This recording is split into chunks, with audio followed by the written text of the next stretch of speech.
both lovely ladies who have been in the horror industry for many, many years. And I'd like to start off to ask you guys a question myself.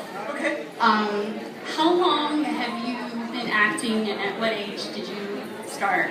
All right. Shall I go first? Sure. All right. Hi, I'm Geretta, and I say it twice because when I started working in Northern Ireland, everybody got really tired of trying to pronounce my whole name, which is a lot more, so they just started saying Geretta, and it stuck. I started acting when I was about 17, and I started in Off Broadway in New York. I'm originally from Oregon, and I got to New York and I started modeling a little bit, and then I started doing a lot of theater. And most people don't know, but my first film was a film called Smithereens, which was directed by Susan Seidelman. Susan Seidelman is mostly known for Desperately Seeking Susan, which was with Rosanna Arquette, but it discovered Madonna. And that was her second film, but you don't need to realize, wait a minute, you can realize that she actually had a bigger film even than that, and that was the first film I was in, and it was called Smithereens. Awesome, great. Now, Camille, how about you? How long have you been in the industry, and at what age did you start? Let's talk to the microphone. Oh, yes. I'm Mike. I've been in the business since 1970. I started out with making a film called What Have You Done to Solange? And had no acting lessons. And I tried to talk the director out of using me because I said, I don't think I can do this part. It's kind of a stretch. And after that, you wanted to know, that's when I got into the business. What was the other part of the question? Oh, at what age were you when you started? We were young. Young? Okay, that's fine. That's Thank you. We were young. I was 12, and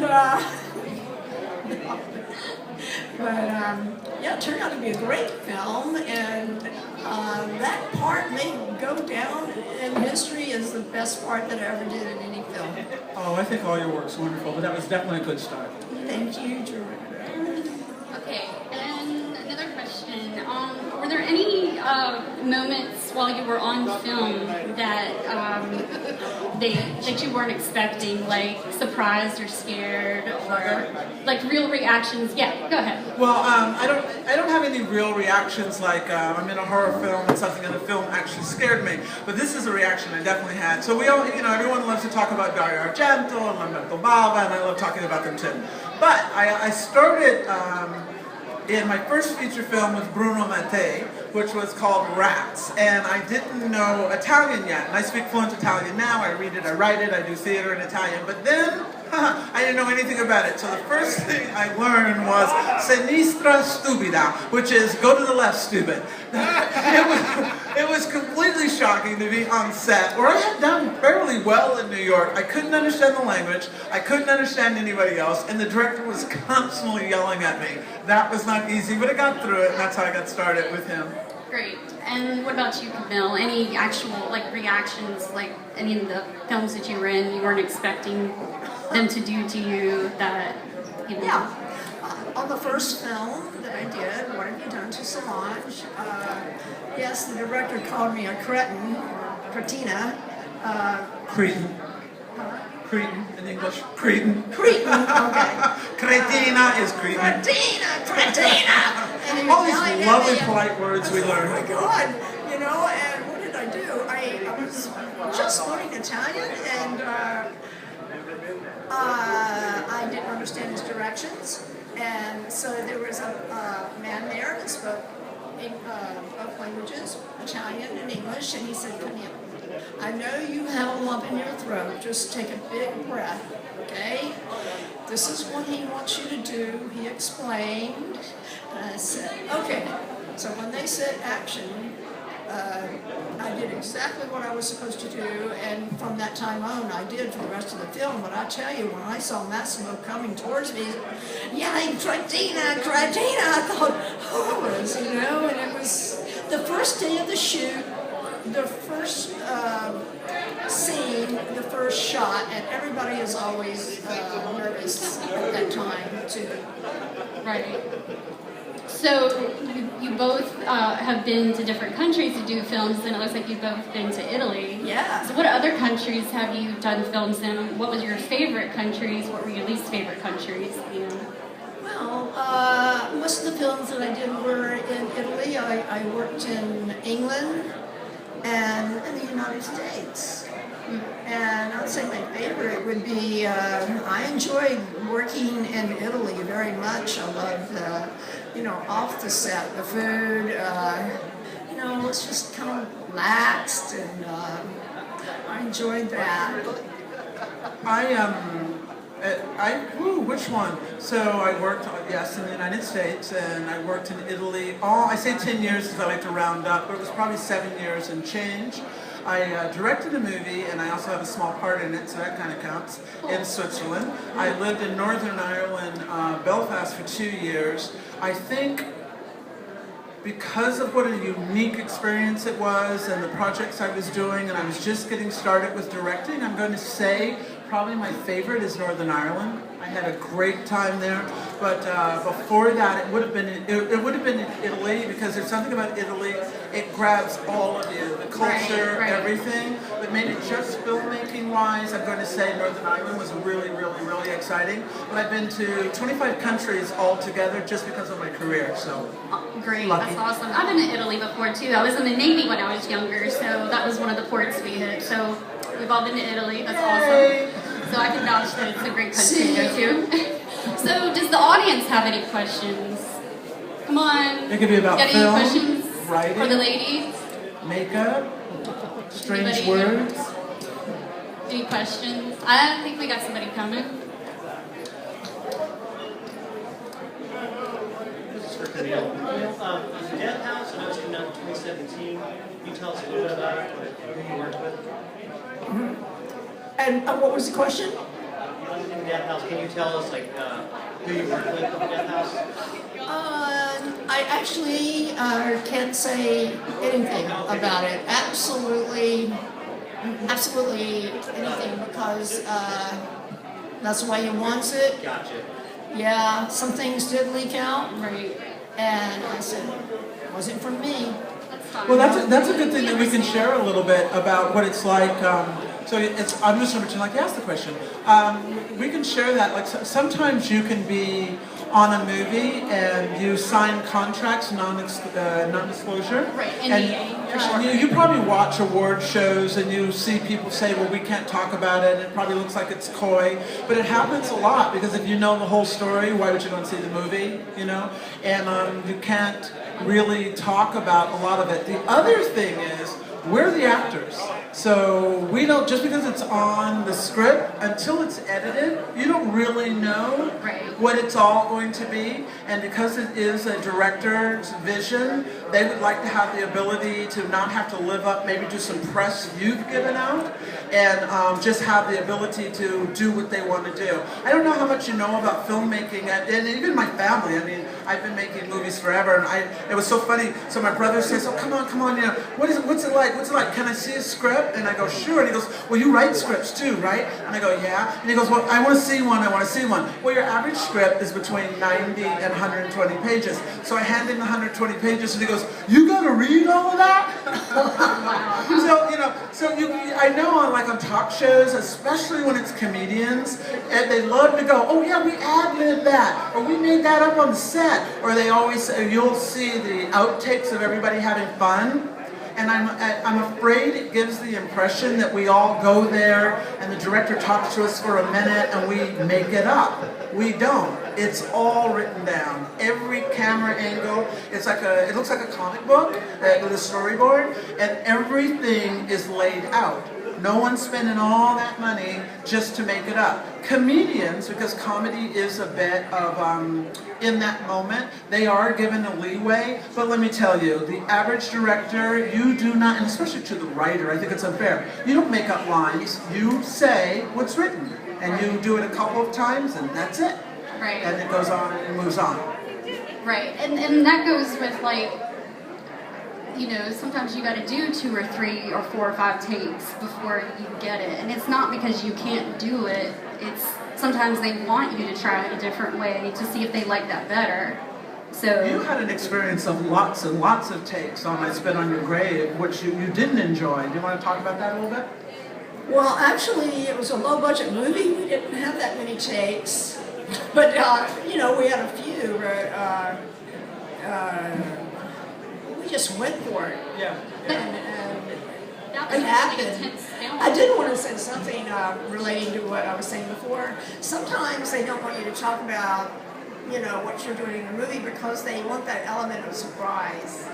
Right, Yeah. right. The element of surprise, like that was a really intense film for you, I know. So it was probably emotionally hard to do, also. And you know, can you tell us a little bit about how you were able to pull those emotions out? Did you relate to things that you had maybe experienced and just made those emotions, like maybe the loss of a loved one or something, to help you bring those emotions out of like anguish and fear and stuff like that? I'm an actor. I'm an actor that I'm not really into the method or going way deep down and getting those emotions up. I did it on one movie, Solitursica, and it was miserable. And I don't know what kind of acting, maybe from the outside in, that's the way I act, and I seem to be able, as long as you're able to convey the emotion, I believe that's what's important. Right. Right. What about you? Oh, I don't know. I don't think I'm that good.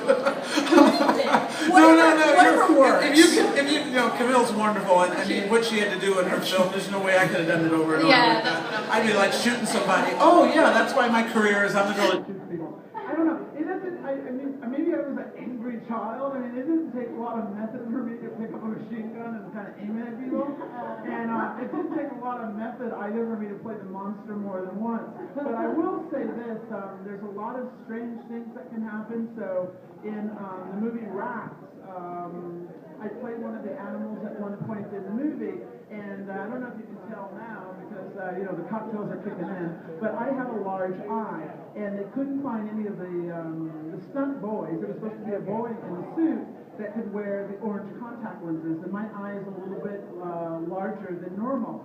So they put those in with all the fog machines and all the dust and all the stuff, and that was very difficult, and I had to do it over and over and over. Into the contact? Well, it was very, yeah. Dry your eyes out? Yeah, it dries your eyes out, they're very large, it was uncomfortable, and the lenses were very, very thick with their cinematic lenses. Right. There was another movie, here's an aside, people comment, and it's on IMDb, that I've been in 20 feature films.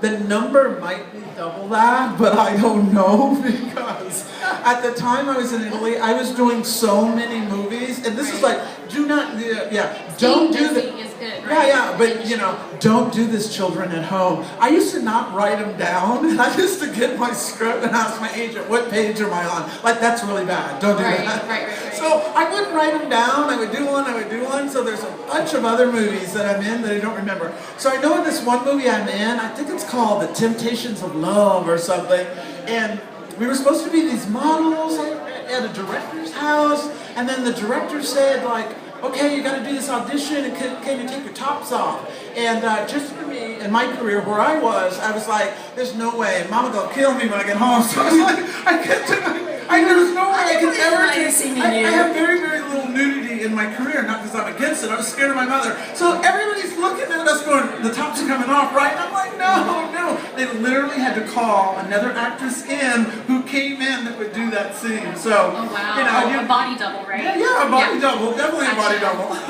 Yeah. Well, of course, I can't say that I had a body double for anything and not spit on your grave. But you had a great body. But You didn't need a double. You didn't need a double. You're both timeless beauties, so It was a long time before my mother saw that movie. And thank goodness, like I think I mentioned it the other day, my grandmother did not see it, and that would have been the worst. And I think my father saw some of it, and he still loved me and accepted me. right. That's good. There's some things that I mean, and that's not even like, they're not even risque movies, because it's really, at the end of her movie, she gets total revenge.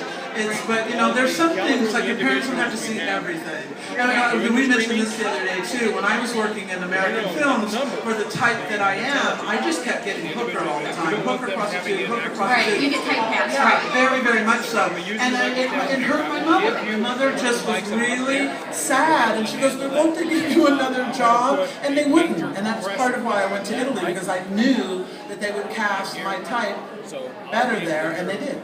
Exactly how high they get and how much. I get parts where I'm crazy or I go crazy. What do you prefer? Do you prefer being the victim or the villain? Oh, the villain always. Yeah, I don't like being the victim.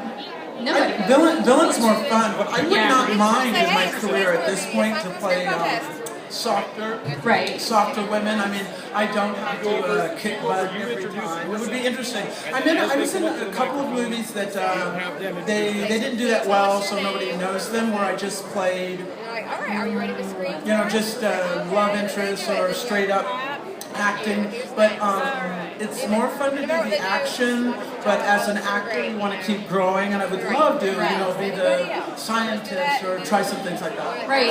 It's one of those things where because you can't keep getting typecast so much. You're so good at that character. That's why people keep doing it. That's one of the other reasons. But also, it's nice to venture out to the other character. And even if you might not be that good at it at first, you grow. So what's one of those types of films that helped you, that they took a chance on you to be a different character? Definitely, I would say, wow. There's a movie, it's called Domino, and it's not the Domino that came out recently. It's Domino that came out before. And the director's name, if you'd like to look it up, her name is Ivana Messetti. It's part of my sci-fi post-apocalyptic career. And in fact, I don't think I even have any of those movies here, but I was in Warrior of the Lost World, Domino, Texas Gladiators, 2020, Bruno Mattei's Rats, actually, and Shocking Dark. Those are all post-apocalyptic. And in this movie, I'm neither, well, kind of a hooker, but not too much, but sort of. But I play a character called Gabrielle. I'm French, I have green eyes and red hair, and I'm sort of the wisdom of the film. And that was a huge stretch, and she was a first-time director. And it was just so unusual. I don't think the movie got the attention it would get now. And I just found out it's being re-released. And it's really, really good. So it's called Domino if you get a chance to download it or something. And I know people ask me what's my favorite film that I did, and it's actually that one, Domino. Awesome. And what about you? What was, you know, like when somebody stopped typecasting you and gave you a different part? Like what was that film and how did it make you feel? When I wasn't typecast? Right. I'm trying to think. Well, it was different. It was like when I was playing somebody that was victimized, and it was kind of sad. Right. And I cried a lot. Aw. Did you, when did you, was there any films after that where you weren't playing characters like that, somebody, you know? Well, there was a comedy or two that I did in Italy where, you know, I wasn't a victim or a villain, and that was kind of fun to do. Yeah, just a regular part in the film, and Yeah, I love doing that, actually. I always forget to mention, yeah, I do. I did a film on Franco Franco. That's not, yeah, he did a lot of good comedies. Yeah, I always forget to mention, I mean, I was in Italy for so long, but I had a huge theater career, and I worked in Italian in theater, but I was on the Italian Saturday Night Live, and it was called Non Necessariamente, which means not necessarily the 6 o'clock news. And in that I was not typecast at all. I was, it was sketch comedy, and they would just throw something at us, and we would film it. And here's some nice trivia for you. So, at the time I'm doing demons, because y'all are like, Dario Argento, wow, demons. No, I was on a TV series doing that. I was on that Saturday Night Live show, and we were shooting down in Naples, and they wanted me to be in Demons so bad, they would send a car from Rome to Naples. I would shoot all day on the television set. They would come back and get me and drive me to the location of the theater, and then they would put my makeup on for 10 hours because it took that long to do the hair and the hands, and I only ever shot 15 minutes. So I'd have to get back in the car, and they would drive me back to my television set. I thought it was the TV show. I was going to be like Gilda Radner or something. You know, I thought it was a TV show that was my big break.